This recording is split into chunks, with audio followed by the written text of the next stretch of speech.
नमस्कार. तुम्ही पाहत आहात सम्यक क्रांती यूट्यूब चॅनल माधव गायकवाड. बंधू आणि भगिनी आणि मित्रांनो,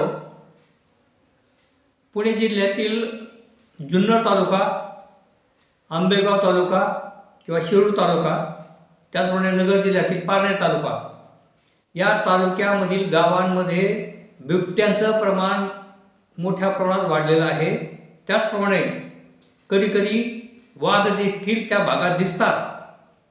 तर त्या पुणे जिल्ह्यातील काही गावांमध्ये किंवा नगर जिल्ह्यातील काही गावांमध्ये अनेकदा मनुष्यांवर बिबट्यांनी हल्ला केलेला आहे आणि त्या हल्ल्यामध्ये अनेकांचे जीव गेलेले आहेत. हे सातत्याने आपण बातम्यांमध्ये ऐकत असतो आणि त्या भागातील शेतकरी असतील किंवा त्या भागातील रहिवासी लोक हे बाकी धास्तावलेले आहेत की वाघ कुठल्याही क्षणामध्ये बाहेर पडण्याचा हल्ला करू शकतो. कारण दिवसा ढवळ्या देखील वाघ शेतामध्ये फिरताना दिसत आहेत. तेव्हा अशा पद्धतीने एक वाघांची भीती किंवा बिबट्यांची भीती जुन्नर तालुक्यामध्ये, शिरूर तालुक्यामध्ये, पारनेर तालुक्यामध्ये किंवा इकडे आंबेगाव, नारायणगाव आणि फाटा अशा त्या भागांमध्ये मोठ्या प्रमाणात वाघांची भीती निर्माण झालेली आहे. आणि महाराष्ट्रातील काही भागामध्ये देखील झाले आहे, परंतु या भागामध्ये बाकी जास्त प्रमाणात वाघांची संख्या वाढल्यामुळे मनुष्यांवर हल्ले होत आहेत. अनेक माणसं, लहान मुलापासून तर वयस्कर माणसापर्यंत अनेक माणसांचा जीव या वाघांच्या हल्ल्यामध्ये गेलेला आहे. आणि म्हणून सरकारकडे त्या भागातील माणसं हाक करत आहेत. एक टाहू फोडून लोक सांगतायत की या वाघांचा काहीतरी बंदोबस्त करा, या बिबट्यांचा काही बंदोबस्त करा. आणि म्हणून सरकारच्या वतीने त्याच्यावर उपाय म्हणून माननीय गणेश मंत्री, वनमंत्री आहेत, ते गणेश मंत्री महोदय सांगतात की आपण या बिबटे माणसावर हल्ला करू नये म्हणून 1 कोटी रुपयाच्या शेळ्या, बकऱ्या, मेंढरं, बकऱ्या खरेदी करून ते जंगलात सोडू. म्हणजे वाघ त्यांना त्यांचं अन्न मिळेल, वाघांना त्यांचं जेवण मिळेल आणि मग ते माणसावर हल्ला करणार नाहीत. परंतु ही गोष्ट खरोखर उपयोगाची आहे का? त्यामुळे वाघांच्या मध्ये आणि वाघ मनुष्यावर हल्ला करणार नाहीत याची खात्री देता येईल का? तर अनेकदा या विषयावर आता महाराष्ट्रामध्ये चर्चा आहे, विशेषतः पुणे जिल्ह्यामध्ये, की जर शेळ्या त्या जंगलामध्ये सोडायच्या तर त्या शेळ्या वाघ खाण्याच्या अगोदर माणसंच खातील. कारण त्या भागामध्ये रोडच असणारे अनेक ढाबे आणि त्या ढाब्यांमध्ये त्या भागातील असणारे काही जे गुंड प्रवृत्तीची माणसं आहेत किंवा चोरटे आहेत किंवा भामटे दरोडेखोर आहेत किंवा दारुडे म्हणवा, अशी माणसं त्या शेळ्या पकडून त्या ढाब्यावर नेतील आणि त्या ढाब्यामध्ये 1 घंट्यामध्ये त्या बकरीचा फडशा पडेल आणि तिचं मटण देखील शिजवलं जाईल आणि तिथं लोकांना खायला घातलं जाईल.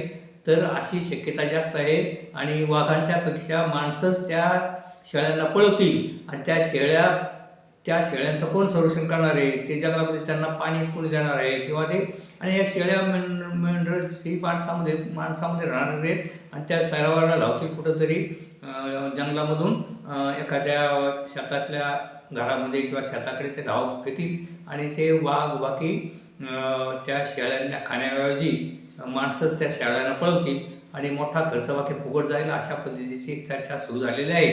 तेव्हा त्या ठिकाणी खरं म्हणजे वाघ हे मनुष्य वस्त्यांजवळ का आले?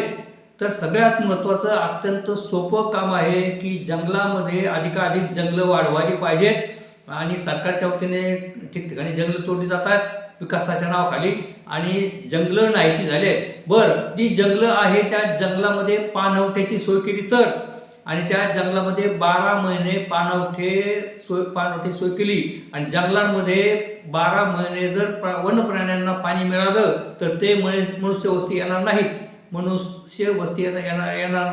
आणि ऊस ज्या ठिकाणी, ज्या क्षेत्रामध्ये जास्त प्रमाणात ऊस ऊसाची लागवड झालेली आहे, त्या ऊसाच्या क्षेत्रामध्येच वाघांचं प्रमाण वाढलेलं आहे.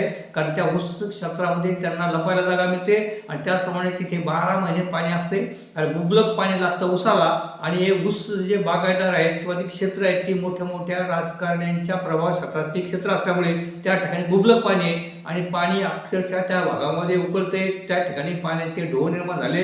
कालव्यांच्या माध्यमातून, नद्यांच्या माध्यमातून त्या भागामध्ये मुबलक प्रमाणात पाणी साठल्यामुळे ते पाणी पिण्यासाठी ते वन्यप्राणी त्या भागात येतात. त्याचप्रमाणे बिबटे येतात आणि वाघ देखील येतात. तर जंगलांमध्ये जर पाण्याची सोय झाली तर, कारण त्या पाणी नसल्या 12 महिने पावसाळ्यामध्ये पाणी असतं आणि उन्हाळा चालू झाला का पाणवठे आटतात आणि मग त्या पाण्याच्या शोधासाठी ते वन्यप्राणी पाण्याच्या शोधासाठी मनुष्य वस्तीकडे येतात किंवा या ज्या ठिकाणी नद्या ठिकाणी अडवलेले आहेत, तलाव बनलेले आहेत, कालवे खोदलेले आहेत आणि ऊसाच्या क्षेत्राला आणि इतर बागायताला पाणी देण्यासाठी जे नियोजन केलं आहे त्या भागामध्येच ते वाघ येतात, बिबटे येतात. आणि ते कशासाठी येतात तर त्या भागामध्ये नुसतेच पाण्यासाठी बिबटे वाघ बाहेर पडत नाही, तर त्या ठिकाणी असणारे लांडगे असतील, त्या भागात राहणारे, जंगलामध्ये राहणारे वन्य प्राणी असतील, हरणं असतील, माकडा असतील, कोल्हे असतील, अशा अनेक प्राणी आहेत की जे तिथं एक साखळी आहे ती एकमेकाच्या माध्यमातून त्या जंगलामध्ये चालत असते. तर ती साखळी तुटते आणि त्या ठिकाणी म्हणजे मग वाघांचं खाणं आहे, हरणं आहेत, डुकरं आहेत, रानडुकरं आहेत, त्या ठिकाणी रानातले प्राणी म्हणजे लांडगे असतील किंवा अनेक वन्य प्राणी, ससे असतील, अनेक छोट्या छोट्या प्राणी हे वाघांचं आणि बिबट्यांचं खाद्य आहे. आणि ते प्राणी देखील पाण्याच्या शोधासाठी ते जंगल सोडतात आणि मग पाणी उन्हाळ्यामध्ये प्रचंड पाण्याची तिथं पाणी नसल्यामुळे तिथं असणारी माकडं असतील, तिथं असलेले हरणं असतील, अनेक वन्यजीव रानातले जे वन्य प्राणी आहेत ते पाण्याच्या शोधासाठी धावत येतात आणि मग या ठिकाणी आयतं त्यांना ऊस क्षेत्राच्या भागामध्ये मुबलक पाणी मिळतं आणि मग त्यामुळे त्यांचं त्या ठिकाणी वास्तव्य होतं आणि मग वाघ आणि बिबटे देखील तिकडे राहतात आणि मग ते त्यांना त्या ठिकाणी ते देखील त्यांना कारण भक्ष्य दिसते. कारण त्या भागामध्ये अनेकदा ऊस क्षेत्राच्या भागामध्ये तुम्हाला अनेक रात्रीचे लांडगे दिसतील, त्या ठिकाणी हरणं दिसतील, त्या ठिकाणी अनेक वन्य प्राणी देखील आपल्याला दिसतात आणि ते त्यांना त्या सोडण्यासाठी मग ते वाघ येतात आणि मग वाघाला त्यांना काही भूक लागली तर ते गावाच्या भागामध्ये येतात कुत्र्यांसाठी आणि मग कुत्र्यांना मारतात. त्या ठिकाणी मग कुत्र्याला मारता ते त्या ठिकाणी असणारे शेळ्या, मेंढ्या, जनावरांवर पण हल्ला करतात आणि काय झालं की मग माणसावर देखील हल्ला करतात. तर सगळ्यात महत्त्वाचं मायबाप सरकारने जंगलामध्ये पाणवठे निर्माण करणे व 12 महिने त्या पाणवठ्यावर पाणी राहील याची जर सोय केली तर बऱ्याचशा प्रमाणात वाघ हे मनुष्य वस्तीजवळ येणार नाहीत आणि जे हल्ल्याचं प्रमाण ते कमी होईल. म्हणून जंगलामध्ये पाणवठ्यांची सोय करणं हे गरजेचं आहे. 1 कोटी बकऱ्या घेण्यापेक्षा 1 कोटीच्या बकऱ्या आणि त्या जो खर्च आहे तो त्या ठिकाणी वेगवेगळ्या ठिकाणी असणाऱ्या पाणवठे निर्माण करण्यासाठी केला तरी बरेचसे प्राणी त्या ठिकाणी येणार नाहीत, मनुष्य व्यवस्थेमध्ये येणार नाहीत. तेव्हा सरकारने या गोष्टीकडे लक्ष दिलं पाहिजे. किंबहुना सरकारने जंगलं न तोडता जंगलांची वाढ करणे व त्या ठिकाणी पाणवठे निर्माण करणे आणि हा तर उपाय आहे, पण त्याचबरोबर त्या वाघाची नसबंदी करणे. किंवा आता अनेक लोक म्हणतात की या ठिकाणी ज्या गरीब शेळ्यांना त्या ठिकाणी त्यांच्या खाद्यान्न पुरवण्याऐवजी मग भटके कुत्री आहेत, शहरांमध्ये प्रचंड प्रमाणात भटके कुत्री आहेत, त्या कुत्र्यांना तिथे सोडा. मग कुत्र्यांना सोडा म्हटलं की जे प्राणीप्रेमी आहेत, स्वाणीप्रेमी आहेत ते देखील मग तक्रार करतात आणि ते देखील मग मोर्चा वगैरे काढू म्हणतात. तर अशा पद्धतीचं एक वातावरण महाराष्ट्रामध्ये झालेलं आहे. तेव्हा या वाघांचा बंदोबस्त करण्यासाठी माननीय गणेश मंत्री यांनी असे म्हटलं की त्यांना आफ्रिकेला पाठवू, तर आफ्रिकेला पाठवून द्या काही वाघ किंवा जो कायदा आहे त्या कायद्याच्या सगळ्या गोष्टी विचार करून आणि तो वाघ पण जगले पाहिजेत, माणसे जगली पाहिजेत आणि मग त्यासाठी त्या वाघांच्या जेवणाची सोय बकऱ्या त्या ठिकाणी किती दिवस तुम्ही बकऱ्या पुरवणार आणि त्या बकऱ्या पुरवत असताना त्या बकऱ्या तुम्ही कुठून विकत घेणार, त्यासाठी काही दलाल, त्यासाठी काही कुठली संस्था आणि कोण त्या बकऱ्या खरेदी करणार आहे आणि त्या कशा पद्धतीने जंगलामध्ये सोडणार आहेत आणि त्या कामामध्ये भ्रष्टाचार होणार नाही याची कोण खात्री देणार. तर अशा पद्धतीचं 1 कोटीच्या बकऱ्या जंगलात सोडण्याच्या बाबतीमध्ये अनेक अडचणी आहेत. मंत्री महोदय या पद्धतीने काय योजना कशा पद्धतीने आखणार आहेत ते पाहणं इंटरेस्टिंग ठरणार आहे. तेव्हा अशा पद्धतीचे बाकी त्या बकऱ्यांच्या माध्यमातून माणसावर हल्ले होणार नाहीत याची काही खात्री देता येत नाही आणि त्या बकऱ्यांच्या खरेदीमध्ये भ्रष्टाचार होणार नाही याची बाकी कोणी खात्री देता येत नाही. तेव्हा मायबाप सरकारने या वाघांचा बंदोबस्त करण्यासाठी अरण्य जंगलं उभी करणे किंवा काही गावांमध्ये जे असे काही डोंगर आहेत ते डोंगर फार मोठे उंच नाहीत, ते डोंगर फार लांब नाहीत, ते डोंगर काही प्रमाणात आहेत आणि त्या संपूर्ण डोंगराच्या परिसरामध्ये एक प्रचंड कंपाऊंड करता येण्याजोगं आहे. सरकारने ठरवतं, सरकार काही करू शकते.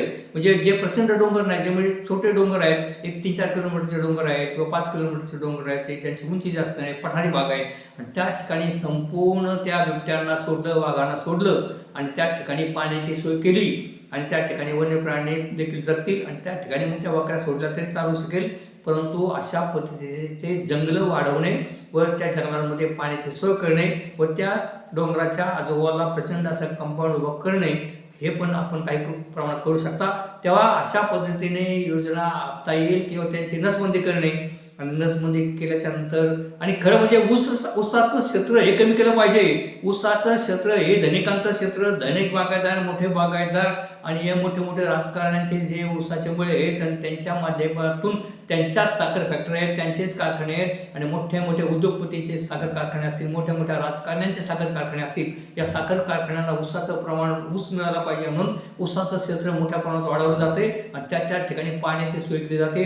तर ऊसाचं क्षेत्र कमी केलं पाहिजे. ऊसाच्या क्षेत्रामध्ये जमिनी देखील खराब झाल्यात आणि पाणी देखील मोठ्या प्रमाणात जे संपूर्ण महाराष्ट्राच्या जनतेचं त्या पाण्यावर हक्क आहे ते पाणी बाकी काही ठराविक क्षेत्रामध्ये ऊसाच्या लागवडीसाठी मोठ्या प्रमाणात त्याचा उपयोग होतो आणि ते पाणी इतर जे जमिनी ओसाड जमिनी आहेत किंवा जे माळरान आहेत किंवा जे दुष्काळग्रस्त शेतकरी भाग आहे त्यांना ते पाणी मिळत नाही किंवा पिण्याच्या पाण्याचे देखील मोठ्या प्रमाणात ताणबळ होते. असा देखील प्रसंग या महाराष्ट्रावर अनेक वेळा उद्भवलेले आहेत. म्हणून ऊसावर काही नियंत्रण आणता येईल का, ऊसाच्या क्षेत्रावर काही नियंत्रण आणता येईल का हे देखील पाहणं गरजेचं आहे आणि ऊसाचं क्षेत्र कमी करता येईल का आणि त्यासाठी काही उपाययोजना करता येईल का हे देखील पाहणं गरजेचं आहे. परंतु तसं होण्याची शक्यता नाही कारण हे ऊस क्षेत्र किंवा ऊसाच्या ज्या ऊस उत्पादन करण्यासाठी कारण मोठ्या मोठ्या लोकांच्या ऊसाच्या माध्यमातून म्हणजे जे साखर कारखाने आहेत ते मोठ्या मोठ्या धनिकांचे आहेत आणि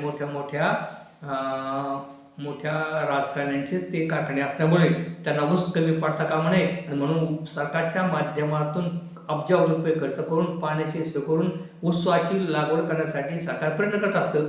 परंतु त्यासाठी ऊसाचं क्षेत्र कमी करून इतर माळरान असतील किंवा जे दुष्काळग्रस्त भाग असेल किंवा जे जिरायत किंवा आहे किंवा जे म्हणजे त्याला ओसाड जमीन आहेत त्या ठिकाणी कशा पद्धतीने पाणी जाईल हे देखील पाहिले पाहिजे.